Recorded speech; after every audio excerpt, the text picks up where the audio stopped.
بسم اللہ الرحمن الرحیم۔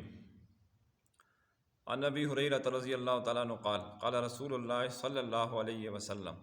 من افطر یوما من رمضان من غیر رخصۃ ولا مرض لم یقض عنہ صوم الدہر کلی وان صام۔ رواہ احمد والترمذی وابو داود وابن ماجہ والدارمی والبخاری فی ترجمۃ باب۔ حضرت ابو ہریرہ رضی اللہ عنہ فرماتے ہیں کہ رسول پاک صلی اللہ علیہ وسلم نے ارشاد فرمایا کہ جو آدمی سفر وغیرہ شرعی رخصت کے بغیر، اسی طرح مرض وغیرہ کی شرعی رخصت کے بغیر رمضان المبارک کا ایک روزہ بھی کھا جائے قصداً جان بوجھ کر، تو اگر وہ زندگی بھر بھی روزہ رکھے تو جو چیز فوت ہوگی اس کے اجر و ثواب کو نہیں پا سکتا۔ یہ اس حدیث مبارکہ کا مطلب ہے کہ جو مطلب قضا تو ایک ہی ہے، 2 روزے کھائیں تین ہی روزے قضا کرنے پڑیں گے، لیکن جو ثواب کھو گیا وہ نہیں مل سکتا کبھی بھی اس کو۔ تو اس حدیث مبارکہ کا مدعا اور مطلب یہ ہے کہ جو آدمی شرعی رخصت کے بغیر دانستہ طور پر قصداً رمضان المبارک کے ایک دن کا روزہ اگر کھائے، یعنی ایک دن کا روزہ کھانے کا اتنا نقصان ہے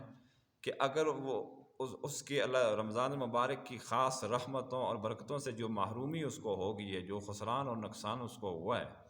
کہ اگر وہ زندگی بھر بھی روزے رکھے، نفلی روزے، ظاہر ہے نفلی روزوں کے ذریعے سے ہی اس کی تلافی ہو سکتی ہے، تو وہ جو چیز مطلب جو نقصان ہو چکا ہے، جو جس چیز سے رحمتوں سے برکتوں سے رمضان المبارک کی خاص نعمتوں سے محروم ہو چکا ہے، اللہ تعالیٰ کی طرف سے جو نعمتیں ملنی تھی اس کی تلافی پوری زندگی نہیں کر سکتا۔ یہ ایک روزے کے نقصان کی مثال دے دی گئی ہے۔ تو جو لوگ پورا رمضان چھوڑ دیتے ہیں، 10 روزے کھا جاتے ہیں، 3 روزے کھا جاتے ہیں، تو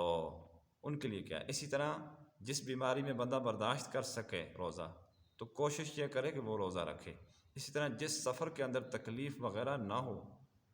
کیونکہ سفر کی تکلیف کے لحاظ سے روزے اور نماز کی رخصت ہے، تو جس سفر کے اندر تکلیف وغیرہ نہ ہو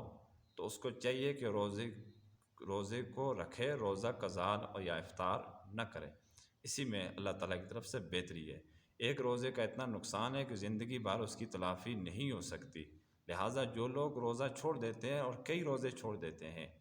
تو وہ ذرا غور فرمائیں کہ وہ اپنا کتنا سخت نقصان کر رہے ہیں۔ اللہ تبارک و تعالیٰ عمل کی توفیق عطا فرمائے۔